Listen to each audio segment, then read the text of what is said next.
انہوں نے کہا کہ جائیداد و املاک کو منضبط کرنے والی اتھارٹی نے اس شعبے کو باضابطگی عطا کرنے، شفافیت لانے اور حکمرانی کے بہترین طریقہ کار اپنانے میں کایا پلٹ کر دینے والا کردار ادا کیا ہے۔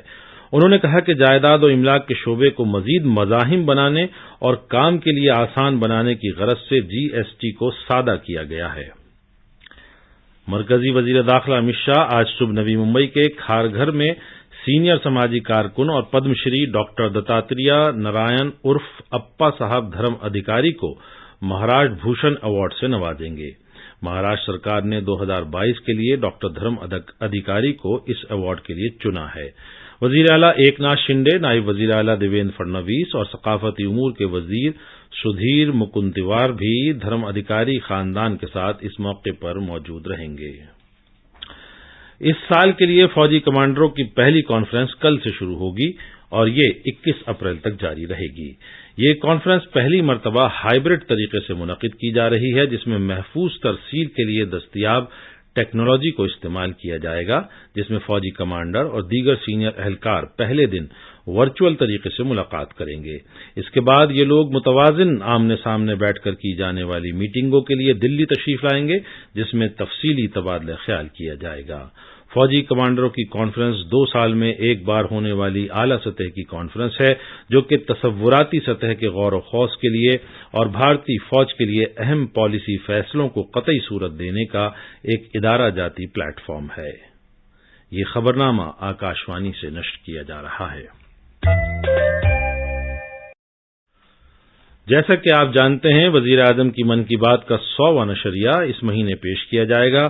آکاشوانی اس سلسلے میں من کی بات سے وزیر اعظم کے خطاب کے چنندہ حصے پیش کر رہا ہے۔ آج ہم اس خصوصی پروگرام کا 65واں ایپیسوڈ سنیں گے۔ آئیے سنتے ہیں وہ حصہ جس میں وزیر اعظم ہمیں بتا رہے ہیں کہ آیوشمان بھارت اسکیم کس طرح سماج کے کمزور طبقات کے لیے ایک بڑی راحت بن گئی ہے اور اس نے صحت کے محاذ پر علاج کو کم قیمت بنا دیا ہے۔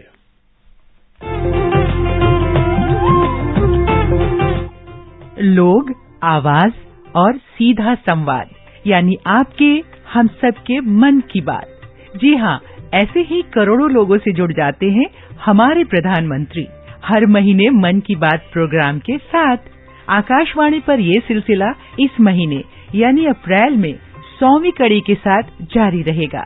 اسی وشیش موقع پر من کی بات کاریکرم سے پردھان منتری کے چنندہ سمبودھنوں کو پھر پرستت کیا جا رہا ہے۔ اس وشیش کاریکرم میں پیش ہے پردھان منتری کا وہ سندیش جس میں انہوں نے صحت کے مورچے پر آیوشمان بھارت یوجنا سے کمزور طبقے کو مہنگے علاج میں مل رہی راحت کی چرچا کی ہے۔ اداریکرن کے دور میں سواستھ اور چکتسا لگاتار مہنگے ہوتے گئے ہیں۔ عام لوگوں کے علاج کے لیے سرکاری اسطر پر تمام یوجنائیں چلائی جا رہی ہیں، پھر بھی کچھ گمبھیر روگوں کا علاج مہنگا ہے۔ دربھاگیوش ہونے والے ایسے روگوں کا علاج کمزور طبقے کے لیے کٹھن رہا ہے، لیکن ایسے معاملوں میں آیوشمان بھارت یوجنا کمزور ورگ کے لیے راحت کا ذریعہ بن کر ابھری ہے۔ 31 مئی 2020 کو پرسارت من کی بات کاریکرم میں پردھان منتری نے اس راحت پر ہی لوگوں کا دھیان دلایا ہے۔ منی پور کے چورا چاندپور میں 6 سال کے بچے کیلین سانگ، اس کو بھی اسی طرح آیوشمان یوجنا سے نیا جیون ملا ہے۔ کیلین سانگ کو اتنی چھوٹی عمر میں برین کی گمبھیر بیماری ہو گئی۔ اس بچے کے پتا دہاڑی مزدور ہیں اور ماں بنائی کا کام کرتی ہے۔ ایسے میں بچے کا علاج کرانا بہت کٹھن ہو رہا تھا، لیکن آیوشمان بھارت یوجنا سے اب ان کے بیٹے کا مفت علاج ہو گیا ہے۔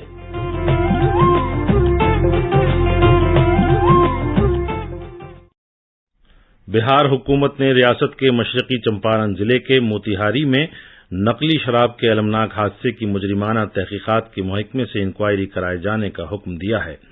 پولیس کے ADG JS گنگوار نے بتایا کہ نقلی شراب کے حادثے سے متعلق قصورواروں کو گرفتار کرنے کے لیے خصوصی ٹاسک فورس بنائی گئی ہے۔ مختلف مقامات پر چھاپے بھی مارے جا رہے ہیں۔ اب تک 21 لوگوں کو گرفتار کیا گیا ہے۔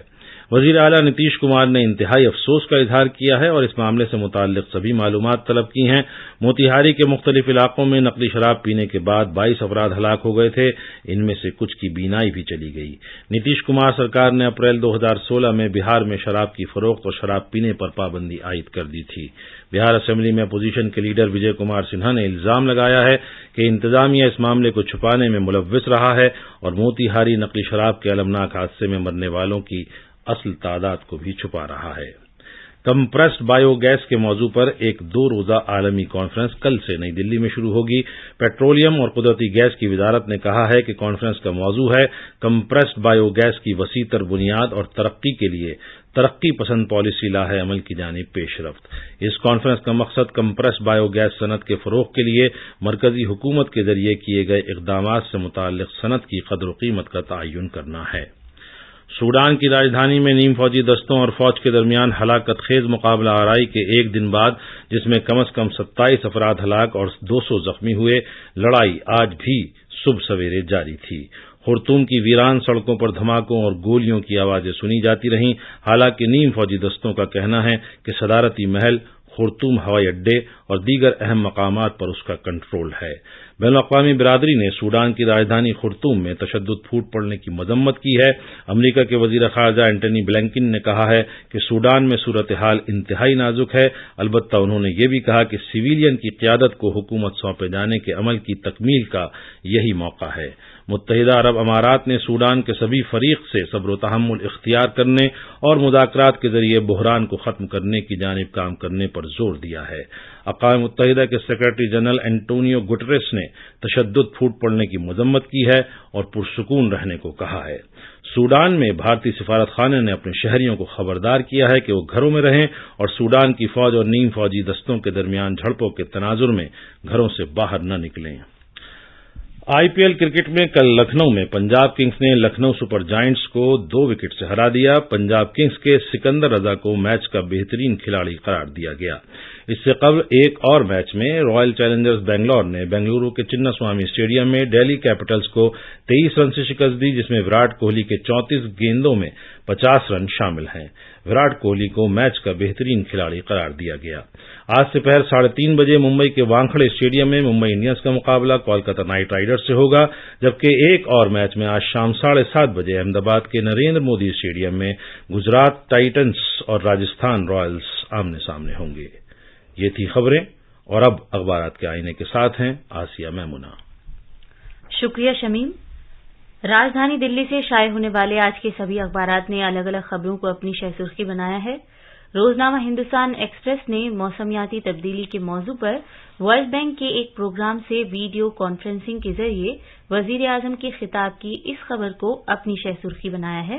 موسمیاتی تبدیلی کے خلاف جنگ ہر گھر میں کھانے کی میز پر بھی لڑنی ہوگی۔ روزنامہ راشٹریہ سہارا نے سینٹرل پولیس فورس میں کانسٹیبل کی بھرتی کے لیے امتحان 13 علاقائی زبانوں میں کرائے جانے کی خبر کو نمایاں طور پر پیش کیا ہے۔ روزنامہ پرتاپ نے مرکزی وزیر پیوش گوئل کے اٹلی دورے سے متعلق ایک بیان کو صفحے اول پر شائع کیا ہے۔ اٹلی کے کاروباری افراد بھارت میں سرمایہ لگائیں۔ اخبار مشرق نے G20 ممالک کے وزرائے خزانہ اور مرکزی بینک کے گورنروں کی 2 روزہ میٹنگ کے بعد مرکزی وزیر خزانہ محترمہ نرملا سیتا رمن کی جانب سے دیے گئے اس بیان کو اپنی اہم خبر بنایا ہے۔ G20 ممالک نے ہندوستان کی کئی تجاویز کی حمایت کی ہے۔ آخر میں خبرنامے کی خاص خبریں ایک بار پھر۔ سرغنہ سے سیاستداں بنے عتیق احمد اور ان کے بھائی اشرف کو پریاگ راج میں نامعلوم حملہ آوروں نے ہلاک کر دیا ہے۔ اتر پردیش کے وزیر اعلیٰ نے اعلیٰ سطح کی انکوائری کا حکم دیا ہے۔ انہوں نے پولیس سے چوکس رہنے اور امن کو یقینی بنانے کو کہا ہے۔ دلی کے وزیر اعلیٰ اروند کیجریوال دلی ایکسائز پالیسی معاملے میں پوچھ تاچھ کے لیے آج CBI کے سامنے پیش ہوں گے۔ کامرس کے مرکزی وزیر پیوش گوئل نے کہا ہے کہ بھارت اگلے 2 سے 3 برس میں تیسری سب سے بڑی تعمیراتی مارکیٹ بننے کی جانب بڑھ رہا ہے۔ سوڈان میں فوج اور نیم فوجی دستوں کے درمیان پرتشدد لڑائی میں کم از کم 27 افراد ہلاک اور 200 زخمی ہوئے ہیں۔ اور IPL میں پنجاب کنگز نے لکھنؤ سپر جائنٹس کو لکھنؤ میں 2 وکٹ سے ہرایا۔ اسی کے ساتھ یہ خبرنامہ ختم ہوا۔